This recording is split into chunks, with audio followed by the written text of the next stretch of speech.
안녕하세요. 신혜영입니다. 이번 강의에서는 포스트 휴머니즘 시대의 판화 개념의 확장성을 통한 반려예술로서의 가능성 연구라는 주제로 판화라는 매체가 지닌 무한한 확장 가능성과 제가 새롭게 제의하는 반려예술이라는 개념을 통해 현대 사회에서 예술의 본질적 의미를 새롭게 조명하고자 합니다. 본 강의는 제가 진행해온 작품 연구를 중심으로 포스트 휴먼 시대를 살아가는 우리의 삶에 필요한 예술의 가치와 역할을 함께 생각해 보는 의미 있는 시간이 되길 기대합니다. 우리는 포스트 휴먼 시대로 진입하고 있으며 4차 산업혁명과 함께 포스트 휴먼은 현대 사회의 중요한 담론 중 하나입니다. 이 용어에서 포스트는 이후, 다음, 넘어선, 탈 등의 중의적 의미를 내포하며 현재 인류보다 진화된 존재를 의미합니다. 우리는 관계라는 단어를 주로 인간 간의 관계로 생각하지만 포스트 휴머니즘 시대에는 인간 넘어 비인간과의 관계도 중요합니다. 이런 관계도 내러티브 형성이 가능하며 사물도 누군가에게는 소중한 존재가 될 수 있습니다. 인간과 인간 간의 관계뿐만이 아니라 인간 너머의 비인간 예술작품과의 관계를 살펴봅니다. 비인간의 행위적 속성에 주목하며 저는 예술작품이 인간의 정서적 동반자로 기능할 가능성에 대해 탐구하고 인간과 예술의 관계를 새롭게 정립하는 반려예술이라는 용어 및 개념을 제의하게 되었습니다. 이제 우리는 인간과 인간만이 관계를 맺고 소통하지 않습니다. 포스트 휴먼 시대는 이미 우리의 일상에 깊숙이 자리 잡고 있습니다. 로봇이 청소를 하고 돌봄 로봇이 인간과 대화하며 커피를 내려주는 등 과거 인간의 영역이었던 많은 일들이 비인간 로봇이 하고 있습니다. 이른 아침 날씨와 일정을 알려주는 인공지능 비서의 존재는 공상과학 영화에서 보던 장면들이 현실이 되었음을 보여줍니다. 이는 우리가 포스트 휴먼 시대로 진입했음을 의미합니다.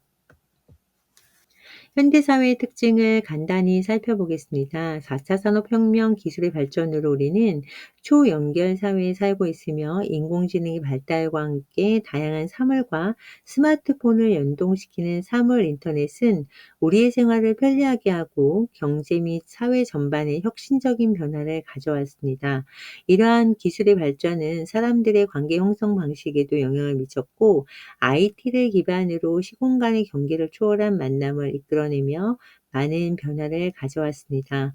이제는 직접적인 만남이 없어도 소셜 네트워크 서비스를 통해 시간과 공간의 제약 없이 언제 어디서나 많은 사람들과 소통하고 교류할 수 있으며 이러한 기회는 더욱 증가하고 있습니다.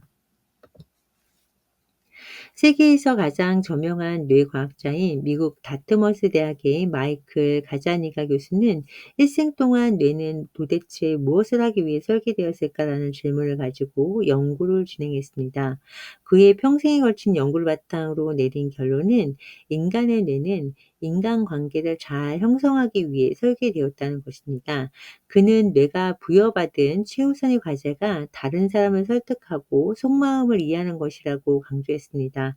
즉, 사람 간의 이러한 복잡하고 미묘한 문제를 해결하는 것이 뇌의 주요 기능이라는 것입니다. 그런데 포스트 휴먼 시대에 수많은 사람들과 관계를 맺고 물질적으로도 과거 어느 때보다 풍요로워졌지만 역설적으로 현대인들은 그 어느 때보다도 사회적으로 가장 큰 외로움과 고립감이라는 심각한 문제를 안고 살아가고 있으며 이는 사회적 문제로 대두되고 있습니다. 특히 대면 만남이 아닌 비대면 소셜 네트워크에 참석하는 빈도가 높을수록 외로움을 느끼는 빈도가 더 높다는 연구 결과가 있습니다. 인간의 뇌와 사회적 관계의 중요성에 대한 연구가 진행되고 있습니다. 코비드19 이후 인류는 한 번도 경험해 보지 못한 일상생활을 경험하게 되었습니다. 코로나19 이후 우리 사회는 대면 문화에서 비대면 문화로 급격히 전환되었고, 이러한 변화는 우리의 일상생활과 소통 방식에 근본적인 영향을 미쳤습니다. 특히 우리 사회에서 급격한 개인화 현상이 나타나고 있습니다. 통계청 자료에 따르면 혼자 사는 1인 가구가 급속도로 증가하고 있고 있고 초고령화, 저출산, 이혼율 증가 등은 단순한 가구 형태의 변화를 넘어 사회 구조의 근본적인 변화로 이어지고 있습니다.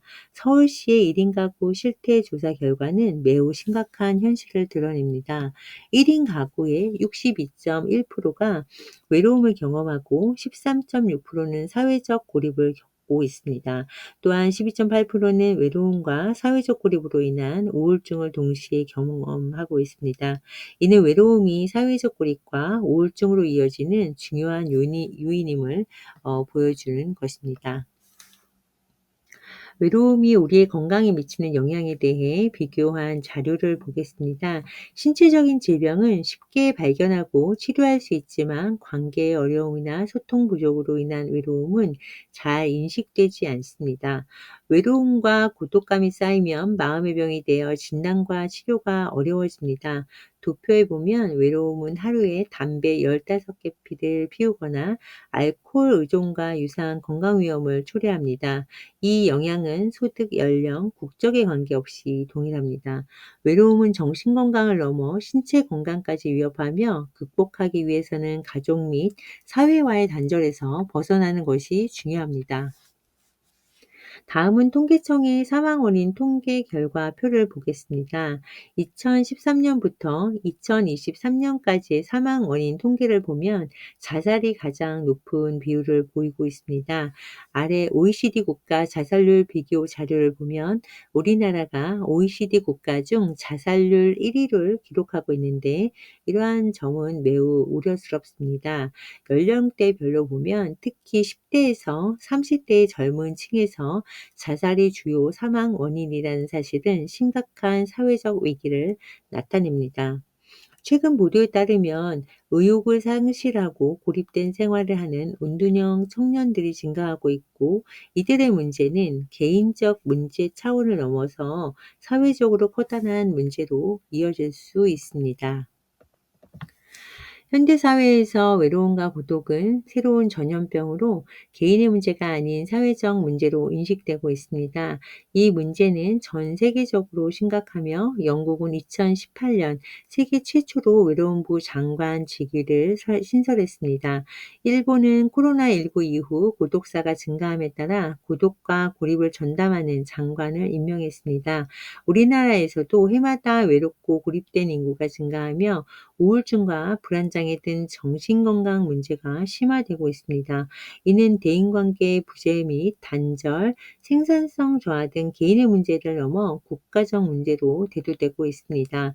이에 문화체육관광부는 2022년부터 외롭고 고립된 사람들에게 예술과 인문, 심리 분야를 접목한 프로그램을 통해 외로움과 고립감을 해소하고 사회에서 일상적인 생활을 잘 할 수 있도록 지원하고 있습니다. 저는 이 프로젝트에 예술가로 함께 참여하고 있습니다. 심리적 외로움과 고독은 현재 나와는 무관해 볼 수 있지만 급변하는 현대 사회에서는 우리 모두의 문제가 될 수도 있습니다. 이 문제는 모든 사회 구성원이 함께 해결해야 하며 단기적이 아닌 장기적이고 지속적인 노력이 필요합니다. 그렇다면 인간을 가장 행복하게 만드는 것은 무엇일까요? 연구 결과에 따르면 인간에게는 인간이 제일 좋은 친구이자 인간을 행복하게 만드는 원천이라고 합니다. 물질적인 풍요는 일시적인 만족을 줄 뿐 좋은 사람들과의 작은 즐거움이 진정한 행복을 가져다 줍니다. 나 혼자 산다 프로그램에는 인간이 아닌 비인간 존재인 고민형 윌슨이 혼자 사는 사람들에게 위안과 소통을 제공합니다. 이는 인간이 아닌 비인간과의 관계를 보여주는 예라고 할 수 있습니다. 영화 캐스트어웨이에서 주인공인 척은 비행기 추락 후 무인도에 갇혀 홀로 생존하며 배고픈 윌슨을 친구로 삼고 의지합니다. 무인도를 탈출하고자 뗏목을 만들어 윌슨과 함께 무인도를 떠나는 과정에서 파도에 윌슨이 물에 떠내려가는 장면이 나옵니다. 척은 윌슨을 구하려고 하지만 실패하고 오열하며 자책감에 빠집니다. 비록 윌슨은 사물이지만 무인도에서 척에게 큰 위안과 생명을 유지할 수 있는 힘이 되었습니다. 요즘 반려견과 반려묘도 가족의 일원으로 서로 긍정적인 에너지를 주고받으며 살아갑니다. 이처럼 인간뿐만이 아닌 비인간 사물과의 관계도 인간에게 큰 위안을 줄 수 있습니다. 이제 포스트 휴먼 시대의 예술가의 사회적 역할과 정서적 기능을 중심으로 살펴보겠습니다. 앞서 포스트 휴먼 시대의 변화와 흐름을 배경으로 사회적 특징과 현대 사회의 문제점을 살펴보았습니다. 이러한 시대적 배경 속에서 예술은 더 이상 보이는 대상 또는 객체로만 존재하지 않고 미적 탐구의 대상으로만 머물지 않으며 사회적 소통의 매개체로서 문화적 다양성을 증진하고 공동체 의식을 회복하는 역할로 점차 확장되고 있습니다. 저는 예술도 비인간으로서 인간의 삶에 있어 중요한 동반자 역할을 할 수 있다고 보았습니다. 그렇다면 예술은 인간에게 어떠한 영향을 미칠까요? 예술은 인간의 의식에 깊이 침투하여 삶에 영향을 미치는 경험입니다. 톨스토이는 예술 감염에 대해 이야기했는데, 예술은 인간이 도달한 최고의 감정을 사람들에게 전달하는 것을 목적으로 하는 작업으로, 예술가의 혼이 담긴 예술은 인간에게 긍정적인 영향을 미친다고 강조했습니다. 이는 사회적 고립과 인간관계를 단절하게 만들었던 코로나 바이러스의 부정적 감염과는 대조적입니다. 예술에 긍정적인 영향을 준 작업을 보여드리겠습니다. 바로 우리에게 친숙한 찰스 슐츠의 작품입니다. 그의 작품이 보여주듯 예술은 삶의 철학과 행복을 전달하는 강력한 매개체가 될 수 있습니다. 20세기 미국 만화계를 대표하는 찰스 슐츠는 50년 동안 신문 한 귀퉁이에서 스누피와 찰리 브라운을 통해 삶의 철학을 전하는 네컷 만화를 연재했고, 그의 작품 피너츠는 유머와 날카로운 통찰력으로 현대 사회의 다양한 갈등을 다루며 전 세계 독자들에게 즐거움과 위로를 선사했습니다. 그는 바람이 하나 있었는데, 그는 사람들을 행복하게 해주었다라는 묘비명을 원했고, 그의 바람처럼 슐츠는 만화라는 예술을 통해 행복을 전하고자 했던 진정한 예술가였고, 오늘날까지도 그의 작품은 전 세계인들의 변함없는 사랑을 받고 있습니다. 찰스 슐츠는 일상의 경험을 철학으로 승화시킨 예술가이기도 했는데, 자신의 모든 인생 경험과 사색을 작품의 소재로 삼아 50년 동안 피너츠를 연재했습니다. 화면에 보이는 슐츠 작품의 대표적인 장면 중 하나인 루시의 정신 상담소에서는 5센트를 받고 길거리 상담을 해주는 루시가 찰리 브라운에게 인생에 대해 이야기합니다. 찰리 브라운, 인생이란 고속도로를 운전하는 거와 꽤 비슷해. 어떤 사람은 빠른 차선을 좋아하지. 어떤 사람은 추월 차선의 유혹을 참지 못하고 또 느린 차선에 남아 있으면서 만족하는 사람도 있지라며 우리에게 삶의 본질적인 질문을 던집니다. 이처럼 슐츠는 일상의 작은 순간들을 통해 깊은 통찰력을 전달했고, 그의 작품은 오늘날까지도 전 세계 독자들에게 따뜻한 위로와 삶의 지혜를 전하고 있습니다. 앞서 보았던 대중과 함께하는 예술인 찰스 슐츠의 만화와 판화의 매체적 가치를 살펴보면, 피너츠는 독창성과 함께 신문이란 대중적 매체를 통해 수많은 사람들과 소통을 했습니다. 이러한 대중과의 소통이라는 측면에서 판화예술 역시 단순한 미술 기법을 넘어 예술적, 사회적, 문화적 역할을 수행하는 중요한 매체로 역사적으로 정보 전달과 대중예술의 핵심적인 역할을 해왔습니다. 판화는 현대에 이르러 대중성과 실험성을 바탕으로 진화해 왔습니다. 특히 복수의 에디션을 생성할 수 있다는 특성을 통해 아트 포 라이프 개념에서 나눔의 의미로 해석되어 예술의 나눔을 가능하게 하며 예술 작품의 대중적 접근성을 높이고 문화적 공유와 확산을 촉진하는 핵심적인 역할을 수행합니다. 판화는 바로 이런 점에서 현대 예술의 중요한 매체라고 할 수 있습니다. 이제 제가 제의한 반려예술의 사회적 역할과 가능성에 대해 살펴보도록 하겠습니다. 반려의 사전적 의미는 짝이 되는 동물로 이는 한 사람의 인생에 있어 짝꿍이자 동반자를 의미하는데요. 최근 1인 가구와 초고령 사회로 인해 이러한 짝꿍의 개념이 크게 확장되었습니다. 반려동물과 반려식물 등은 인간과 정서 교감을 통해 서로 의지하는 관계를 형성하며, 이로 인해 반려의 대상이 인간을 넘어 비인간으로까지 확장되고 있습니다. 이제 반려동물과 반려식물을 넘어 반려로봇, 반려사물 등으로 진화하며 인간의 삶 속에서 시공간을 함께하는 동반자로서의 중요한 의미를 줍니다. 신유물론적 관점에서 생명이 없더라도 반려 존재가 인간의 삶에 정서적 영향을 미칠 수 있습니다. 누구나 버릴 수 없는 소중한 물건이 있으며, 이들 물건에는 과거 누군가의 삶의 기록이 담겨 있습니다. 예를 들어 10여 년 동안 나의 발이 되어준 자동차는 단순한 이동 수단이 아닌 나의 희노애락을 함께한 대상입니다. 오랜 시간 누군가의 손길이 닿은 물건은 더 이상 단순한 물건이 아니라 특별한 경험을 나눈 반려 대상으로 인식됩니다. 동물, 식물, 로봇, 일상의 사물도 이름을 지어주고 눈길을 주는 순간 특별한 존재가 됩니다. 반려 존재는 우리와 정서적으로 교감하며 일상의 다양한 모습으로 함께합니다. 이러한 맥락에서 예술작품 역시 반려예술로서 기능할 수 있으며, 특히 판화의 복수성은 더 많은 사람들과 정서적 교감을 나누며 현대인의 외로움을 해소하는 매개체가 될 수 있다고 생각합니다. 제 작업을 통해 판화의 확장성을 바탕으로 반려예술의 가능성을 살펴보겠습니다. 먼저 저는 2016년 문화체육관광부 국립현대미술관 예술경영지원센터가 주최한 예술과 해커톤 로봇과 드론이라는 프로젝트의 구루미 팀으로 참여했습니다. 이 팀은 외동아이에게 정서적 친구 역할을 할 수 있는 감성공감 인형 구루미를 개발해서 예술가와 공학자의 협업을 통해 새로운 가능성을 모색했습니다. 크리스마스 선물로 구름이라는 강아지 인형은 13년 이상 아이에게 특별한 존재로 오랜 시간 동안 좋은 친구로 함께 해왔습니다. 시간이 흐르면서 인형은 자연스럽게 마모되었지만, 아이는 새로운 옷을 입히고 눈을 다시 달아주고 터진 봉제 부위를 손바느질로 치료해주며 동반자로서의 삶을 함께 살아갑니다.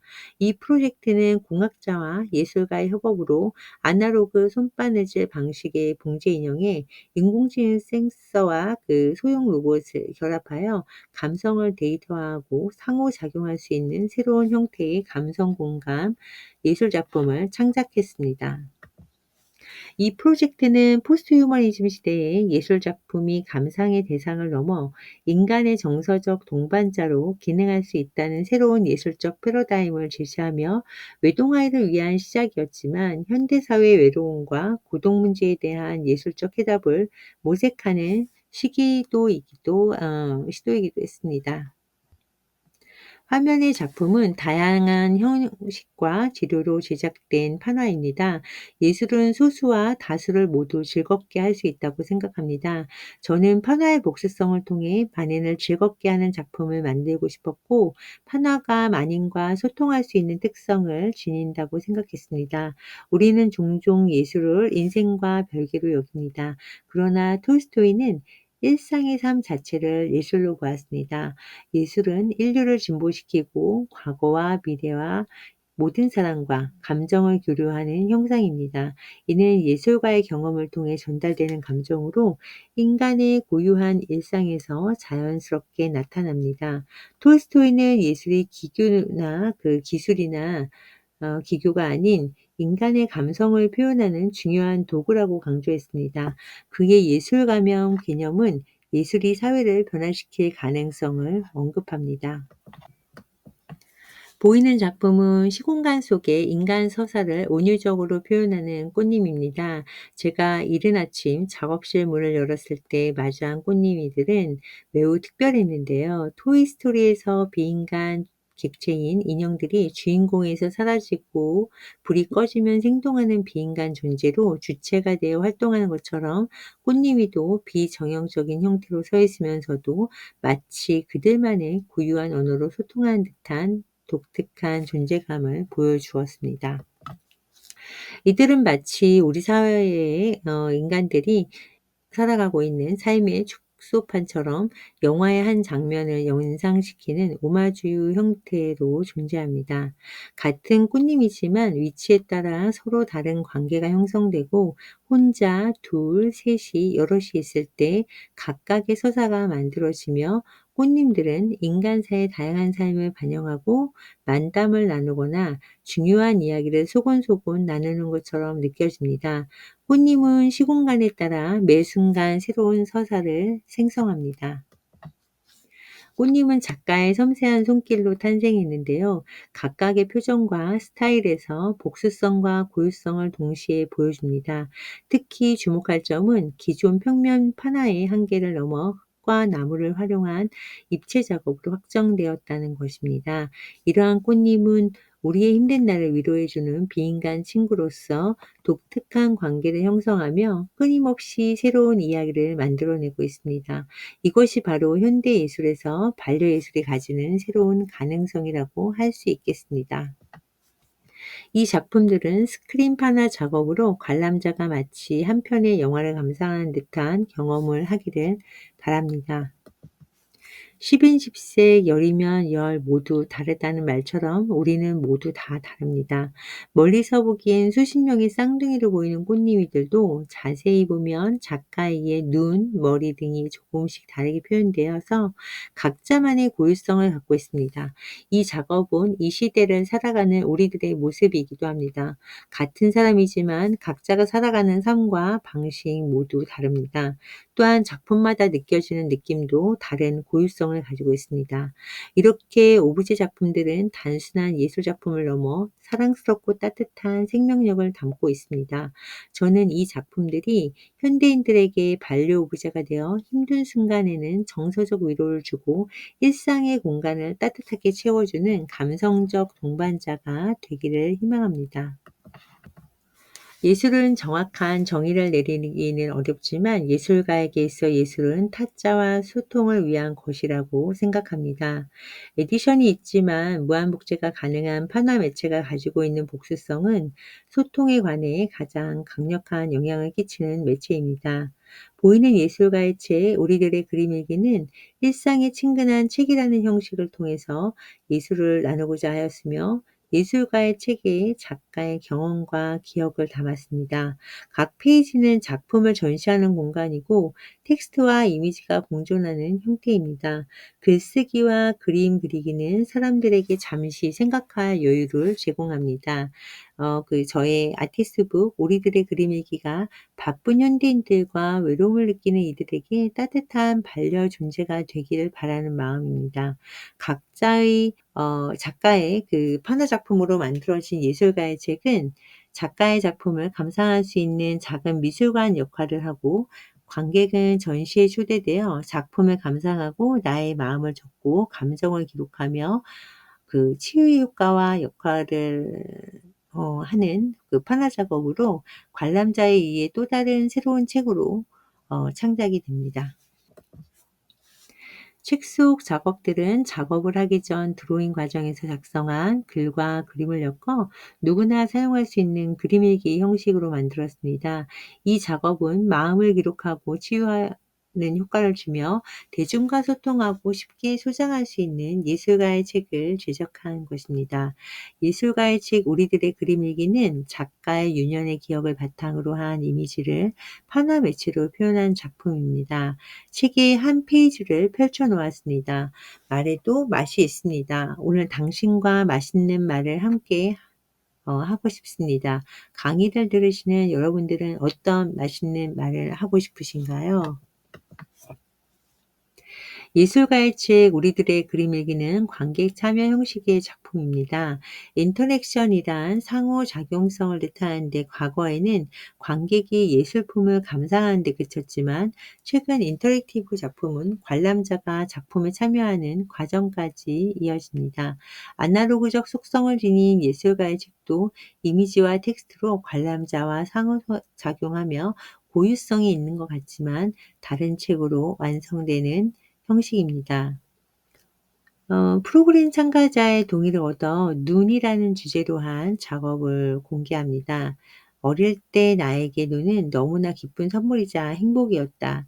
눈이 귀했던 어린 시절을 살던 부산과 진주에는 눈은 누구에게나 그런 존재였다. 하지만 눈을 자주 볼 수 있는 서울에서는 눈은 더 이상 그런 존재가 아니다. 나는 가끔 두렵다.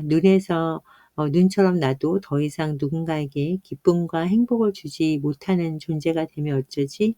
더 이상 누군가에게 희소성을 가지지 못하는 존재가 되면 어쩌지 하고, 눈 내리는 날이 저마다 다르게 다가올 수 있지만 어린 시절과는 달리 어른이 되어 더 이상 눈을 순수하게 즐길 수 없는 현실을 표현했습니다. 이 책은 작가의 작품과 관람자의 글을 함께 이어 소통하는 것으로 작가의 마음에서 시작해 참여자의 마음으로 완성됩니다. 저는 릴레이션십이라는 주제로 인간의 다양한 관계 맺음과 소통을 주제로 한 작업을 하고 있습니다. 최근 외적으로는 많은 인간관계가 증대된 것 같지만 엄밀히 말하면 내적으로 마음을 주고받는 온기 있는 소통 관계는 많이 줄었습니다. 이와 같은 다변화된 환경 요인으로 현대인들이 느끼는 사회적 고립과 외로움은 특정한 사람만이 겪는 것이 아닌 동시대를 살아가는 우리 모두가 겪을 수 있는 문제이고, 공동체가 함께 고민하고 해결해야 하는 시대적 문제로 인식하게 되었습니다. 저는 작업을 하면서 나는 예술가로서 어떤 역할을 해야 하는지에 대한 고민으로부터 시작해 예술이 인간과 사회에 미치는 영향과 의미에 대해서도 생각하며, 인간에게 인간과의 관계 맺음이 가장 좋지만 예술을 통해 사람들에게 긍정적인 삶의 의미를 전달할 수 있다고 생각을 했고, 비인간인 반려예술을 제의하게 되었습니다. 인간의 삶에서 행복한 관계는 삶의 중요한 생존 장치가 될 수 있습니다. 저는 행복한 관계 맺음이 반드시 인간이 아니더라도 신유물론적 관점에서 비인간과의 행복한 관계 맺음도 가능하다고 생각했습니다. 현재 마음씨 프로젝트를 통해 관객 참여를 함께하고 있으며, 관계와 소통을 주제로 인간과 삶의 관계를 연구하며 앞으로 많은 관객에게 열린 작업으로 다가가도록 하겠습니다. 이상으로 포스트 휴머니즘 시대의 예술의 의미와 역할을 함께 생각해 보는 시간을 가졌습니다. 여러분의 삶에는 함께하는 반려 대상이 있으실까요? 저는 앞서 반려예술을 통해서 사람들의 마음에 씨앗을 함께 나누고 성장해 가고 있습니다. 저의 이런 예술을 통한 아름다운 프로젝트에 많은 관심을 가져주시고, 궁금하신 분들은 영상을 통해 마음씨 프로젝트를 함께 나눌 수 있습니다. 인간의 삶을 행복하게 하는 저의 판화의 확장성을 통한 반려예술 프로젝트는 앞으로도 계속됩니다. 예술과 함께하는 아름다운 삶의 여정을 많은 분들과 함께 하고 싶습니다. 예술가로서 좋은 날 여러분과 의 만남을 기대하겠습니다. 경청해 주셔서 감사합니다.